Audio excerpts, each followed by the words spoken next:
If you get up in the morning and if you think only good thoughts, किसी के लिए बुरा मत सोचो, सिर्फ अपना अच्छा सोचो। मैं बड़ा सेल्फिश आदमी हूं और मैं बिलीव करता हूं कि अगर दूसरों का सोचने का मौका ना मिले, अपने लिए भी सिर्फ अच्छी बात सोचो। ये मत सोचो कि दूसरा हार जाए, ये सोचो कि मैं कैसे जीतूं। कि जब मैं सुबह उठता हूं तो यही सोचता हूं कि जो मैं करने जा रहा हूं उसके अंदर कोई अच्छी बात है या नहीं। और मैं बहुत किताबें पढ़ता हूं। As a matter of fact मेरे पास खुद कुछ 15 या 20 हज़ार किताबें मेरे पास घर में हैं और मैं हर वक्त दिन में 3 किताबें एक साथ पढ़ता हूँ। एक मैं अपनी गाड़ी में पढ़ता हूँ जब काम पर जा रहा होता हूँ, एक मैं सोने से पहले पढ़ता हूँ और एक, आप ज़्यादा ना हंसे तो बताऊँ, बाथरूम में पढ़ता हूँ। सो आई रीड ऑल 3 बुक्स। और मैंने बहुत सारी सेल्फ हेल्प और सेल्फ रियलाइजेशन की किताबें भी पढ़ी हैं, लेकिन इस किताब की एक यूनिकनेस है। हर किताब यही कहती है कि अच्छा सोचो, अच्छा दिमाग मिलाओ, अच्छे विचारधारा रखो, अच्छी विचारधारा रखो। लेकिन ये किताब के अंदर बताया गया है कि किस तरह वो विचारधारा आपके अंदर उत्पन्न हो सकती है। How can this be created from the inside. And the second unique quality of this book is कि ये सब कहना बहुत अच्छा है कि अच्छी विचारधारा रखो, लेकिन हमारे अराउंड इतनी नेगेटिविटी रहती है, हम हमेशा बुरे ख्याल इंसान को बहुत जल्दी आ जाते हैं। बट ये किताब के अंदर ये भी बताया गया है कि कैसे वो सेंटर को, वो सोर्स को टैप करके हम बुरे ख्यालातों से बचें। As a matter of fact ये हमारी ज़िंदगी की सबसे बड़ी लड़ाई होनी चाहिए। मैं इस किताब में से 2 पंक्तियाँ आपको बताना चाहूँगा कि हमें लगता है कि विचारों वाला रावण ज़्यादा शक्तिशाली है, पर उसे ताकत कहाँ से मिलती है? उसे ताकत हमसे ही मिलती है, हमारी सोच से मिलती है। इस किताब में उस सोच, उस सोर्स को कंट्रोल करना सिखाया गया है। और मैं इस्लामिक रिलीजन का हूँ, मैं मुस्लिम हूँ। हमारे में एक वर्ड है जो बहुत मिसयूज़ होता है, जिहाद। जिहाद का भी थॉट प्रोसेस बिल्कुल यही है कि हमारे अंदर जो बुरी सोच है उसको कॉन्कर करना, उसके लिए लड़ना, उसे जिहाद कहते हैं। बाहर सड़कों पे लोगों को मारने को जिहाद नहीं कहते। 2-3 बातें और कहूँगा लोगों के बारे में जिन्होंने मुझे यहाँ पर बुलाया है, इनसे मेरी मुलाकात हुई और बहुत अच्छा लगा मुझे। जैसा मैंने कहा कि सुबह उठते ही अच्छी थॉट्स सोचो। इस किताब में 2-4 लाइनें और ऐसी हैं जो मुझे लगता है हमको सोचने पर मजबूर करती हैं। If you get up in the morning and if you think only good thoughts, किसी के लिए बुरा मत सोचो, सिर्फ अपना अच्छा सोचो। मैं बड़ा सेल्फिश आदमी हूँ और मैं बिलीव करता हूँ कि अगर दूसरों का सोचने का मौका ना मिले, अपने लिए भी सिर्फ अच्छी बात सोचो। ये मत सोचो कि दूसरा हार जाए, ये सोचो कि मैं कैसे जीतूं। It's only a way that you can turn around the same thought. Because as this book says, विश्व में किसी भी चीज के भौतिक निर्माण से पहले उसका विचारों में निर्माण होता है, which is true. I believe all things created in this world are created by our own thoughts. जो विचार होश और जोश में किए जाते हैं वे ही हकीकत को बदलते हैं। दुनिया वैसी नहीं है जैसा आप सोचते हो, दुनिया वैसी है जैसे आप हो।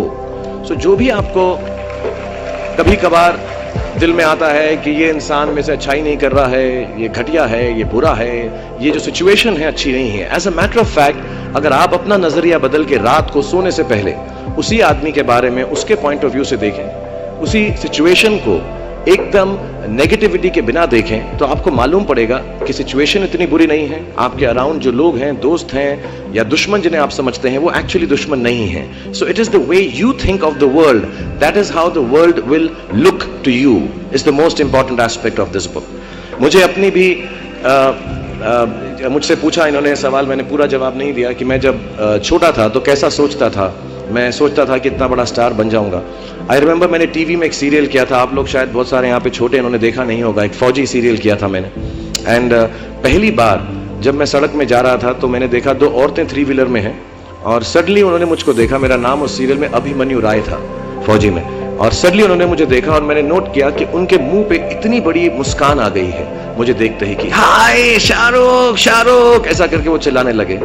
And to me the greatest moment in my life and the greatest desire in my life became कि मैं लोगों को मुस्कुराने की रीजन दे सकूं, उनको मुस्कुराने का रीजन दे सकूं। तो जब मैं मुंबई आया, जैसे जवान लोगों के थॉट्स होते हैं कि मैं बहुत पैसे कमाऊंगा, बहुत नाम कमाऊंगा, बड़ा घर करूंगा, मेरे दिमाग में 2 मेन चीजें इन सब मटेरियल चीजों के पीछे थी। आज मेरे पास अल्लाह के फजल करम से सब है, लेकिन इन चीजों के पीछे, ये गाड़ी मांगने के पीछे, घर मांगने के पीछे, और मुझे लगता नहीं ये बुरा है। I think all of you should imagine all the good material things that you want, but behind them there were 2 good thoughts. 1, मेरे माँ बाप की डेथ हो चुकी थी एंड मेरे दिल में एक ही अरमान था कि अगर मुझे कोई बड़ा फिल्म फेयर का जैसा अवार्ड मिले तो वो मैं अपनी माँ की याद में अर्पित कर सकूं। तो my main dream was that I should win the award and become so big that my mother can see me from heaven. मेरे दिल में ये था। और दूसरी बात ये थी कि जो भी मैं काम करूं, जितने साल भी मैं काम करूं, मैं लोगों को मुस्कुराने के रीजंस देता रहूं। So my thoughts were always very positive. My reasons were very, very clear कि I will do this to bring smiles to people's faces. And that's the God's honest truth. Today sometimes I don't need any of it, but I keep working day and night, 20 hours a day. मेरे बेटे का जन्मदिन था परसों और उसने कहा आप मेरे साथ नहीं हो। नहीं, मैंने कहा मैं काम पे जाऊंगा बिकॉज लोगों की मुस्कुराहट मेरे लिए सबसे ज्यादा अहम है। So if you have a good reason,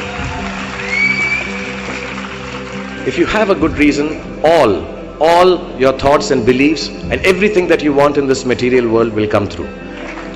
जितने भी जवान पीढ़ी के लोग यहाँ पर हैं मेरे जैसे जो 20-22 साल के हैं, उन सब से मैं यही गुजारिश करूंगा कि प्रैक्टिकल पर्पसफुलनेस, कि जो काम आप कर रहे हैं उसका कहीं ना कहीं नतीजा अंजाम मिलना बहुत ज़रूरी है। अगर आप 8 घंटे काम कर रहे हैं तो उसकी आपको तनख्वाह मिलनी चाहिए।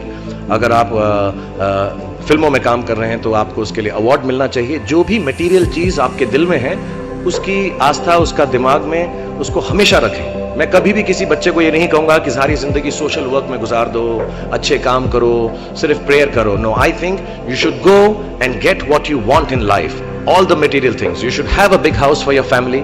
You should have a good car for your elder parents.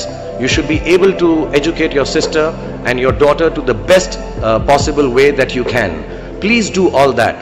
But somewhere in your heart, remember that each job that you do, जो भी कार्य आप करें, जो भी काम आप करें, उससे कहीं ना कहीं ह्यूमैनिटी का कुछ ना कुछ पॉजिटिव होना जरूरी है।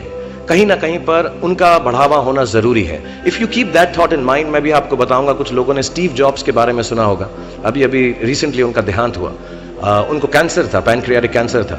एंड उन्होंने एप्पल कंपनी सबसे बड़ी कंपनी मानी जाती है दुनिया के अंदर आजकल। उन्होंने अपने अंतिम समय में 6 महीने में रियलाइज किया कि जब भी मुझे मालूम पड़ा कि अब मेरी मौत करीब है, मुझको फेलियर और सक्सेस दोनों का डर या उससे खुशी खत्म हो गई। मेरे दिल में सिर्फ एक ही बात थी कि जब भी मैं कोई चीज बनाऊंगा, कंप्यूटर बनाऊंगा या कोई भी गुड बनाऊंगा, उससे इंसानों का, ह्यूमैनिटी का क्या फायदा होगा।